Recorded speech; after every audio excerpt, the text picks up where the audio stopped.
Hey, Kara Brothers here with Positive Profit. Let me ask you a question. Do you have a growing cookie cutter collection? Are you wondering where to store all your cookie cutters that you've amassed? Tell me if this is also you. You know you have the cookie cutter you want to use. You just don't know exactly where it is. This episode is going to give you the lowdown on different types of storage and organization for your cookie cutters to help your time in the kitchen run more efficiently. And it might just save you a few ounces of sanity. Stay tuned to the end of the show and I'll give you my favorite picks. You guys ready? Let's go. Hey, Profiteers. Welcome to Positive Profit. Do you want to start a dog treat business with healthy recipes and make money selling them online and in shops? Do you find yourself up late at night wondering how to keep your soft treats fresh and sell them on social media? Do you wake up with big, ambitious goals only to feel confused and disappointed when your soft treats mold and you still don't know how to promote on social media again? Hey, I'm Kara. I also felt discouraged trying to keep my soft treats fresh, and I wished I had more online sales instead of only selling them at markets. I wanted to be home to bake more treats, but I kept telling myself that I didn't know enough healthy dog treat recipes, have the Instagram know-how, or understand how to store my soft dog treats so they'd last longer. Until I learned how to make and sell healthy treats that dogs love and customers want to buy. In this podcast, you'll find natural dog treat recipes, kitchen tips, and all the secrets to selling dog treats online so that you'll make money and have time to bake more treats. Give your dog a treat, grab one for yourself, and let's dig in. I'm going to read you a review real quick from someone who left me a fantastic review on Apple Podcasts, and it is from Lucy Z 1AM. I love that name. I don't know why I identify with that. She says, so good. Such great and helpful information. Thank you for creating this podcast and sharing your knowledge. You are very welcome. This is what I love to do. I love to take what I know, share it with you, talk about it. You know, oftentimes in my Dog Treat Baker Facebook group, we do talk about it, but we talk about it like this, clickety-clack on our keyboard, right? Or our phones. And we're texting and sending messages. But this is a way that even though you're not speaking to me, we're sort of having a conversation in a way. I say things and then you have thoughts and opinions about them in your head. Anyway, I really appreciate that you guys hang out with me for every episode and see what's new. If you want to tell me what you'd like to hear, let me know. Make a comment on the video if you're watching on YouTube, or head over to my website at positiveprofit.com. Click on the podcast tab and scroll down to leave me a message. And maybe I can read yours on the air and answer your question as well. Did you guys know I have a Facebook community? It's totally free. It's filled with dog treat bakers just like you, who also know the struggle of where to store and where to find their cookie cutters. We talk about everything dog treat business related, so come on over, join the pack. Facebook.com/groups/startadogtreatbiz. Let's get into this. There was a recent post in the Dog Treat Baker Facebook community that asked the simple question, how do you organize your cookie cutters? This one, very near and dear to my heart, as I have also struggled with that. I have gone through many iterations of storing my cookie cutters, as I'm sure you know what I'm talking about. And it's a very valid question. If you have started baking dog treats, you've undoubtedly started to collect different cookie cutters and cookie cutter stamps. There are so many cute ones. If you guys are getting to know me better, you'll also know that Amazon is my vice. It is my favorite place to shop for just about everything dog treat related, including cookie cutters. There are so many occasions that you guys can make dog treats for, and a ton of different cookie cutters for each occasion. I'm not kidding. If you can think of it, it's probably out there. There's some really specialty ones too that are just absolutely amazing. Be sure, as I said, to stay with me to the end to get my top picks for cookie cutter storage in several categories. I'll have links to everything in the show for you guys to look through as well. Now that we've addressed my obvious obsession with collecting way too many cute cookie cutters, the question still remains, how do you organize all them cookie cutters? Let me preface the answer by saying, as I've alluded to, There are many levels to collecting cookie cutters. At first, you'll start off small and then you'll continue to purchase cookie cutters because that's what we do as dog treat makers.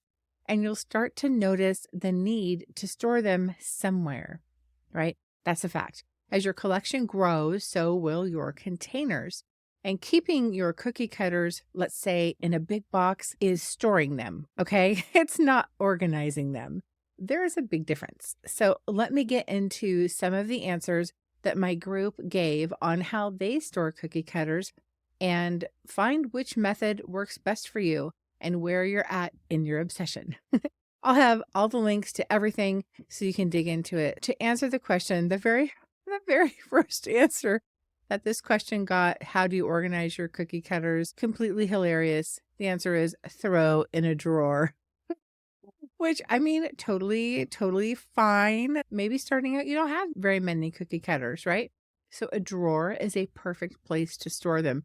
And the reason I'm laughing is because, I mean, I think back and like that's where I stored mine at the very beginning, but I'm so far past that now. I need my whole kitchen to, all the drawers to do it. I thought that was a funny first answer. Another person says they have a tote that says cookie cutters, and when it's time to use it, they may cry a bit and spend 15 minutes looking for what they need. Oh my gosh, I definitely know this struggle. Oh my gosh, all too well. Like, you have it and it's somewhere and you're looking through that big tote or that big bag or that big drawer or wherever, right? Because you're storing them, but you haven't organized them. And so you don't know where to find them. And so you're wasting time looking through and it's frustrating. To that, I'm going to show you the storage bin. The storage bin that I have used and I'm never going to use again. But it's a Rubbermaid commercial tote and it's a 14-gallon tote. It has a lid. I totally feel you.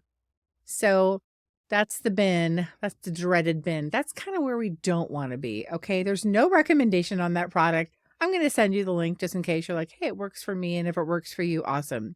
So I'll have the link to that. It's just not my recommendation. Someone else said, I actually have a big Ziploc bag that has each season. So they've got big Ziploc bags that has each season written on it, which is really smart. And that's a great way to start out. Very cheap. 3 other people also just did the same thing. So some of you actually currently store your cookie cutters in big Ziploc bags. And so my recommendation, if you're going to store your cookie cutters in big Ziploc bags, to go with the 2-gallon bags. And the reason that I would love you to go with those bags is because they hold so much more than the 1-gallon bag. Obviously, it's double. But until you've seen one and used one, you don't really understand how cool they are. I love them. Not only, I guess, for cookie cutter storage, I mean, that makes sense, but I use them all the time to let my dough rest before rolling it out, especially my peanut butter dough. Once I make my dough, and I make it by hand, y'all, I do it the old-fashioned way. I don't have a mixer by choice. I don't want to overwork that dough and have that stretchy, stringy, glutinous, real thick, terrible dough. You know what I'm talking about. It probably has happened to you. Anywho, after I mix my peanut butter dough, I let it rest in this 2-gallon Ziploc bag for 10 minutes. And it just helps the moisture that's in the dough get absorbed by the flour. Anyway, love it. Love the 2-gallon bags. And they would also make great cookie cutters, storage bags, because you can fit so much more than the typical gallon bag. Someone else in the group says that they organize their cookie cutters in small totes by season or occasion. I'm imagining this is probably going to be clear, translucent totes, probably small. And I found that the best for those are the 12-quart plastic storage bins. They're stackable. You get 12. They're clear. These ones have a handle on the top of each tote. Carry it wherever you want. It also has a clear design that has reinforced ridges, like lines, and it allows for more load-bearing capacity to hold more weight. And it's got buckle latches on the side. So if you're looking to organize, by season and you want to step up from the Ziploc bags, well, we're going to go drawer. We're going to go Ziploc bags. And then here we are at the clear totes with the handle, and you get 12 of them. These are fantastic. Someone else said that the ones that they use, they keep on a pegboard, which is such like a brilliant idea to have the ones that you're actually using in your baking session, close by and within reach, and definitely organized. Because with the pegboard system, you've got your little hooks that come out and you can put what you're using right on those hooks. You can see them. They're all right there. And that is great for when you're like really climbing up there and you're like almost an officially obsessed collector and a real busy dog treat baker if you need a pegboard to store all the ones you're actively using. I think that's a great idea. I've never heard of it before. That is fantastic. Love it, love it, love it. Someone says they do a holiday or a theme in a Ziploc, and they have a picture of each cutter saved in a folder on their iPhone that says what the shape is, so they don't spend 20 minutes rotating something to figure out what it's supposed to be, because that's been done. So what she means by that is you'll have a cookie cutter, and in the picture on Amazon, you're like, okay, great. I can make a wedding dress with this cookie cutter, let's just say. Or maybe it's a bear, who knows? And in the picture, it's decorated so you can easily see what the cookie is supposed to be. But once you get that cookie cutter and you take it home, for example, I had the mug of hot chocolate. The cup had this like what was supposed to be whipped cream on the top. But if you didn't know what that was, you may not know what that cookie cutter was at all. And so you're looking for something and you're having to rotate that cookie cutter thinking, what was that supposed to be again? That can be kind of difficult. I have been there and I have actually done that. Someone else said organize. Need I say more? Someone else says they use plastic shoe boxes with the holiday on the outside, which I thought is super cool. They commented that it's nice and compact and easy to find what they need most of the time. And they probably have 1,000 cookie cutters. Y'all, 1,000. Like, that's a lot of shoe boxes. That's a lot going on. That's big time. That's real big time. Someone else said they have this cabinet that they use. So it's like a big, tall, freestanding cabinet with drawers, right? And they're shallow. And it looked amazing. It looked so amazing. But I guess, for example, this cabinet, because my dogs are like fighting under the desk. They're arguing with each other. Real life. Hey, shh, stop bothering him. When I saw it, I was like, I'm kind of jelly. Someone else says they have themes in containers or bags that are stored in a closet. And they're glad they're not the only one that has a cookie cutter addiction. And they're definitely not. They're not the only ones. I'm so sorry. Okay, now I'm going to give you my recommendations for cookie cutter storage in different categories. The first, chibi, out. Chibi. Go lay down, Loki.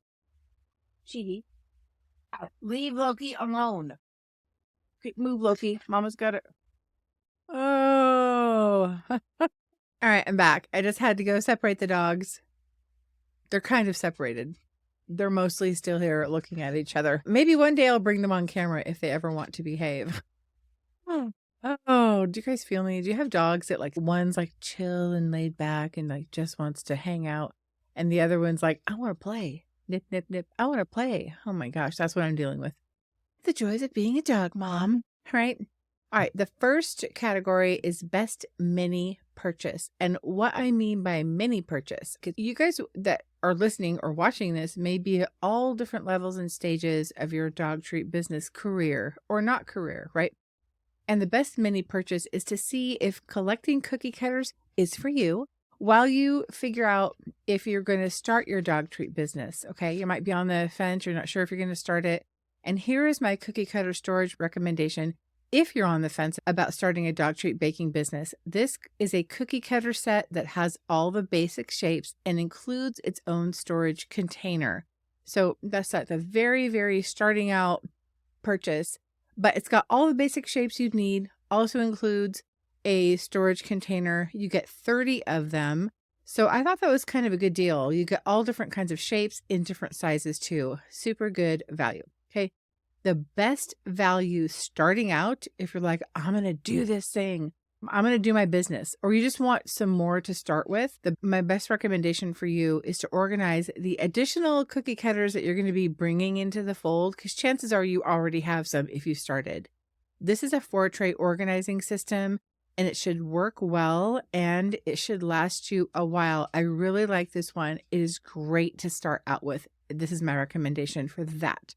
It's got a transparent design that allows for easy identification of contents. The detachable buckles allow you to use each layer independently. It has a handle so you can transport it, and there's 4 layers. So it's like 4 different layers that you can organize with. The best overall value to organize in small totes by season or occasion is the bundle that gives you a 12-pack of clear storage containers. And 12 is enough to really do something with. Now you're really stepping up your game. You got holidays in there, maybe your alphabet, your numbers, a whole thing on birthdays, because we know birthdays, maybe a whole thing on, Christmas, of course. These also have handles on the top of each tote. As I was saying before, these are the ones that have that clear design that has reinforced ridges in the design to allow for more load-bearing capacity to hold more weight. And it has buckle latches on the side. But my personal favorite, the Pawsitive top pick, if I were gonna buy one for me, is the Simple Houseware Utility Cart with 10 drawers. It's a rolling storage cart. If you're a crafter, maybe you even have one. Maybe you've wanted one. You probably have seen one. It's on wheels. It's metal. And this is my favorite storage option for a number of reasons. First of all, it's heavy duty. Love that. Say no more. Okay, done. I'm here for it. Sold. But it's also slim. It saves space. 10 drawers gives you plenty of storage with lots of options for organizing. It's also on casters, so it rolls. If your kitchen won't work to store it, because maybe you just don't have a space in your kitchen to store this thing, no worries. Just wheel it on down to the garage, or maybe wherever you have room, and then just wheel it out to the kitchen when it's time to bake. Love that part. The drawers don't have lids, so you can easily peer into that thing and look and see almost what's in there, but how full your drawer is too. So I like that it has this open, airy design. And of course, it's got a shelf on it because you're going to use it, right? You're going to use all the room. You're going to use your shelf. The shelf is going to be handy to put whatever you're most likely going to set on top of it. Have you been thinking about your own cookie cutter storage and organization the entire time I've been speaking and thinking that you might need a change? All the links to everything I've talked about are in the description, so you can take a look and see if there's something that jumps out at you that speaks to you to make a change. And if your business is growing, there is a good chance that your cookie collection will too. Your cookie cutter collection will grow right along with your business. I love you guys. Keep showing up with me. Keep watching, keep listening, and I'll see you back here again really soon. Thanks, take care, and don't forget to treat yourself well. Hey, Baker. I hope you enjoyed today's episode. If so, would you take 30 seconds and share it with a friend who may want to bake dog treats and make money selling them online and in stores? Also, please leave a quick review for the show on Apple Podcasts. It makes me so delighted to know this podcast is helping you. Okay, time to go make another batch of doggy donuts for the sales I got on Instagram. No more markets every single weekend. I'll meet you back here every Tuesday and Thursday for more tasty dog treat content. Until then, don't forget to treat yourself well.